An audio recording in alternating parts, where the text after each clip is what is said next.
مسیلمہ کذاب نے رسول اللہ صلی اللہ علیہ وسلم کے آخری ایام میں نبوت کا دعویٰ کیا، تو کسی نے ان کو کہا کہ وہی تو دیکھا ایک چھوٹی سی سورت، تو اس نے سورت فیل کے وزن پر ایک سورت بنائی،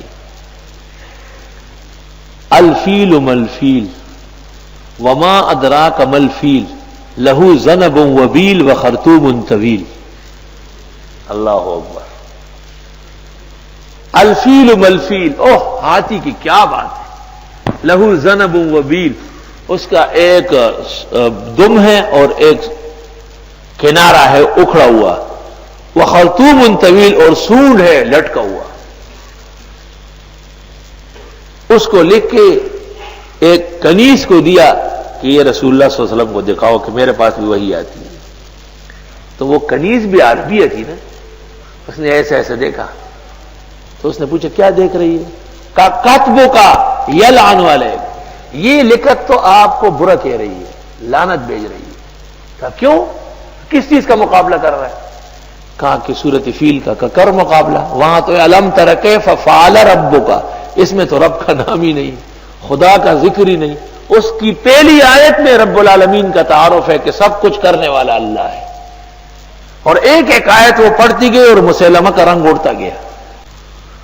دوسری چیزیں بھی ایسی بنائی ہیں، مینڈک کے بارے میں ہے، یا دفتہ بنت دفتہ، نصفک فی الماء و نصفک فی الطین وللماء تقدرین، مختلف خرافات۔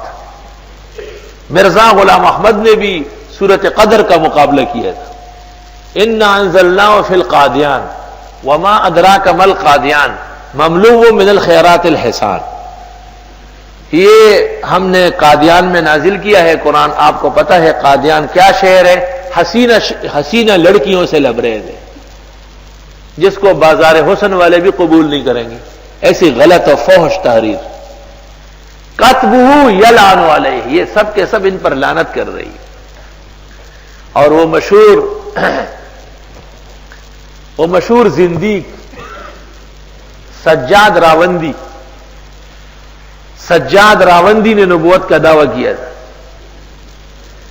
اصل میں یہ خود راوندی ہے، سجاد اس کی بیوی ہے، وہ بھی نبوت کے دعوے دار تھے۔ دونوں گرمی کے موسم میں درخت کے نیچے مل گئے اور سو گئے، بس اتفاق و اتحاد کا اعلان ہو گیا۔ اس نے قرآن شریف کے مقابلے میں ایک کتاب لکھی تھی اور اس کا نام تھا تاج۔ تو ابو اللہ معری، نحوے کا مشہور امام صرف کا، ابو اللہ معری سے بغداد کے پل پر ملاقات ہو گئی سجاد راوندی زندیق کی۔ تو ابو اللہ سے کہا کہ تالا تھا کتابی تاج، میری کتاب پڑھ لی، تاج کیسی ہے؟ اس نے کہا تاجوں کا لا یصلح ان یکون نعلا، تیری تاج اس قابل نہیں ہے کہ جوتے کا تلوا بن جائے، اس میں کیا رکھا ہوا ہے؟ کہ تاجوں کا لا یصلح ان یکون نعلا وحزما للنعل، تیرا تاج تو جوتے کا تلوا بننے کا لائق نہیں ہے۔ جس نے بھی مقابلہ کیا اللہ نے اس کو ذلیل و خوار کیا ہے اور ہمیشہ کے لیے رسوا کیا ہے۔ وَإِن كُنتُمْ فِي رَيْبٍ، اور اگر ہو تم شک میں، مما نزلنا، اس کتاب کے بارے میں جس کو ہم نے اتارا، نزلنا، نزل ينزل تنزیل باب تفعیل ہے، کیونکہ قرآن کریم کے نزول میں 23 سال صرف ہوئے ہیں۔ دوسری کتابوں کے لیے انزلہ ہے، الف لام میم اللہ لا الہ الا هو الحی القیوم نزل علیک الکتاب بالحق مصدقا لما بین یدیہ وانزل التوراۃ والانجیل من قبل ھدی للناس، سورۃ آل عمران۔ انا نحن نزلنا الذکر وانا له لحافظون، اور جہاں کہیں قرآن کے لیے انزل آیا ہے، الحمدللہ الذی انزل علی عبدہ الکتاب، وہ اس کے ایک جز کے بارے میں ہے۔ انزلہ کا تحقق ایک حصے میں ہوگا جو یک دفعہ یک لخت نازل ہوا ہے۔ سورۃ فرقان میں ہے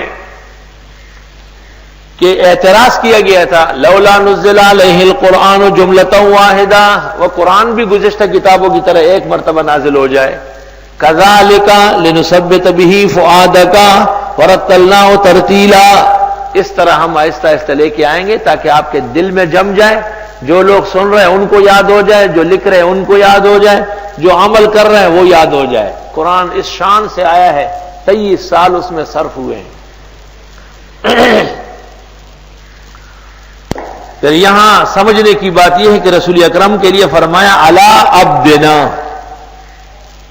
جو کتاب ہم نے اپنے بندے پر نازل کی، یہ نہیں فرمایا کہ علی عالم الغیب ہے، یہ نہیں فرمایا کہ علی الحاضر والناظر ہے، یہ نہیں فرمایا کہ علی مصطفیٰ جان رحمت پہ لاکھوں سلام، علی عبدنا، نہیں یہ فرمایا کہ صاحب المعراج و صاحب التاج و صاحب الدرجات، جیسے مبتدین مبالغہ رائیہ کر دے، علی عبدنا، عبد، اشہد ان محمدن عبدہ ورسولہ، لن یستنکف المسیح ان یکون عبدا للہ ولا الملائکۃ المقربون، عیسیٰ اور فرشتے اس پر فخر کر دیں کہ وہ اللہ کے بندے ہیں۔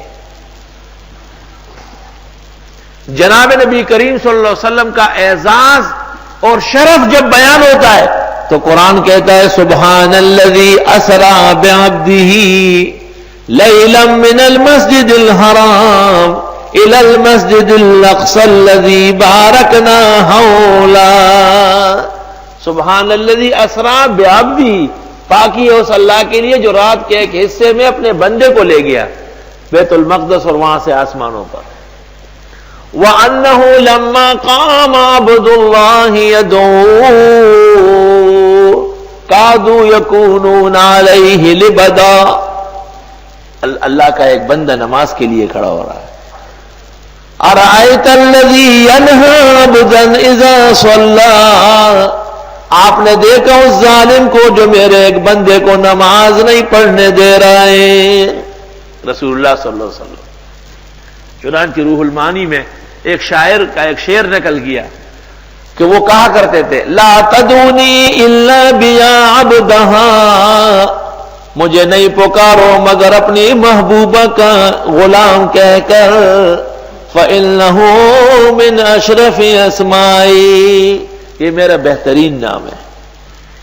وَإِن كُنتُمْ فِي رَيْبٍ مِّمَّا نَزَّلْنَا عَلَىٰ عَبْدِنَا، اور اگر ہو تم شک میں اس وحی سے جس کو ہم اتارتے ہیں اپنے بندے کو، فَاتُوا بِسُورَةٍ مِّن مِّثْلِهِ، لے آؤ ایک چھوٹی سی صورت اس جیسی، وَادْعُوا شُهَدَاءَكُم مِّن دُونِ اللَّهِ، اور پکارو اپنے معبودوں کو اللہ کے سوائے، ان کنتم صادقین، اگر تم اس دعوے میں سچے ہو، فَإِن لَّمْ تَفْعَلُوا، پس اگر نہیں کر سکو، وَلَن تَفْعَلُوا، اور ہرگز نہیں کر سکو گے، فَاتَّقُوا النَّارَ، پس بچو اس دوزخ سے، الَّتِي وَقُودُهَا النَّاسُ وَالْحِجَارَةُ، جس کا ایندھن ہوگا لوگ اور پتھر، اعدت للکافرین، وہ تیار کی گئی ہے کافروں کے لیے۔